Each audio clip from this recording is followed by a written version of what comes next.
Ronna, has the state legislature taken the right approach to handling the opioid crisis? And is there something the state can do, could be doing better to get a handle on drug addiction in the state? I think there have been some good first steps. There has been research recently. As everyone knows, medical marijuana was approved not long ago in Connecticut.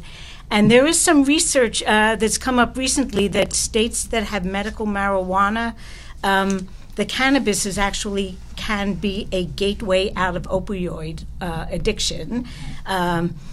It's often been stereotyped as being a gateway into drug addiction. That actually is less true than that. Cannabis helps people get off of opioids sometimes. I don't think the state is doing enough. I like to point people to what happened in Portugal about a dozen years ago when they felt desperate because of the level of crime associated with the drug marketplace and the deaths and illness. And what Portugal did was decriminalize use of all drugs and also create supervised injection sites.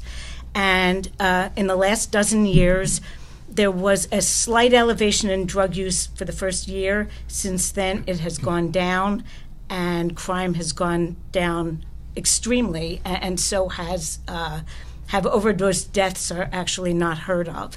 So I think we need to put aside our judgmental attitude towards addiction. We all have addictions. If I don't have a cup of coffee after 24 hours, I get a headache. That's an acceptable addiction. I lead a full life. But I think some substances have a lot more stigma attached to them than others.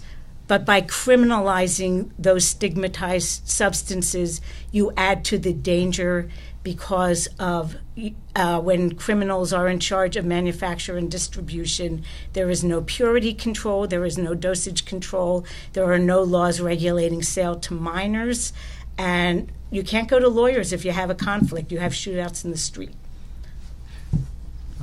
Mr. Soto, on the question of is the legislature moving in the right direction on handling our opioid crisis? Is there something else you would propose if elected?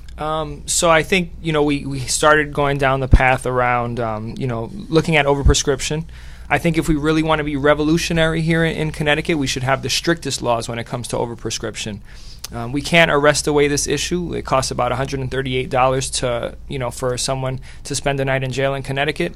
We should be redirecting those resources to, to more recovery services, and to kind of underscore that point, we know what the war on drugs has done to communities like New London, to communities like Waterbury and New Britain. And so hopefully we've learned that we can't arrest away this issue, that the war on drugs has decimated and ravaged, and we've had epidemics before this issue came up, long before. So hopefully we understand that and use that as an example that we can't arrest it away. Redirect those resources and, like I said, get stricter on the overprescription, because we know 4 out of 5 that get addicted to heroin come through prescription drugs. So if we know that, and then, that leads us to what you guys reported on recently, which is the disgusting kind of article about pharmaceutical companies lobbying in all 50 states to stop the overprescription laws that were coming out. So there's a lot of different angles, and it's definitely complicated, but we could be doing more, especially around the overprescription. Any response to your opponent's sort of out of the mainstream suggestion to consider decriminalization of heroin and even providing places someone can go safely and know the dosage they're getting? Yeah, I think in general, she brings up an excellent point that, when things are not regulated, that's when we see some bad things happening, right? And, and Ronna had brought up a similar example at a previous debate around, prohibition and how that kind of took a toll on our country. And so I think similarly, we do need to look at decriminalization, maybe starting at marijuana first, because right now, I think that would probably be the logical step, and for a number of other reasons. But as far as going, so far to decriminalize heroin use, I don't know if I could, support that right now. And Mr. Lockwood on our opioid crisis. Well, unfortunately with my hand here, being involved with a few surgeries, I've taken a first-hand approach of that. It does lots of times start at doctors' offices. Some doctors overprescribe. I think there should be some type of legislation done that make doctors aware of the fact that if you're coming back in, say for example, you're coming back in a week for follow-up and you've been given prescription drugs after a surgery, that they should only give enough to cover you for that week, for instance. They shouldn't be giving you like a candy store allotment of pills to have in your use. I think doctors also are the first step. They're right there in the fighting line to see what's going on. Maybe that's not right for your patient. Maybe after a couple of days they shouldn't be getting those pills and should be changed out because it does lead to heroin.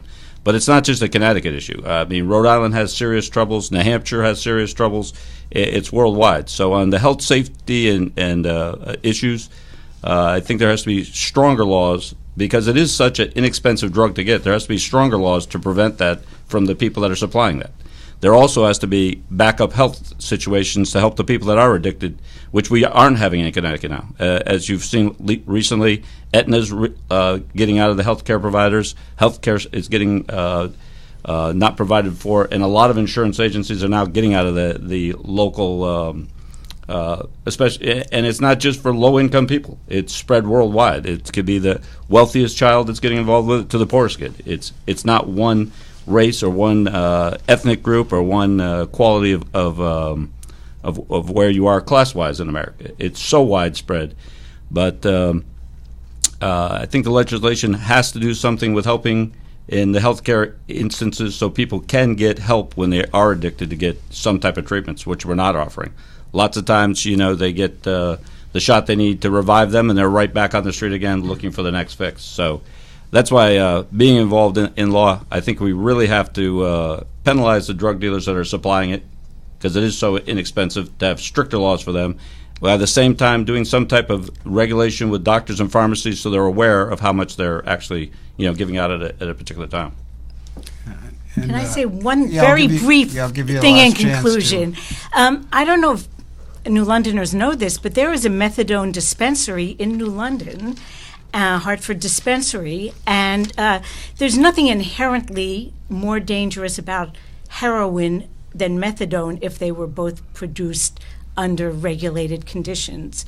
And it works for people because they can stabilize their lives and they have supervision. So it isn't as big a leap to say supervised heroin consumption as people might think. We have supervised methadone consumption already. All right, thank you. With that, I'm going to move on to the next questions. It's from Zaskun Laranetta, and her question is going to be to Mr. Lockwood.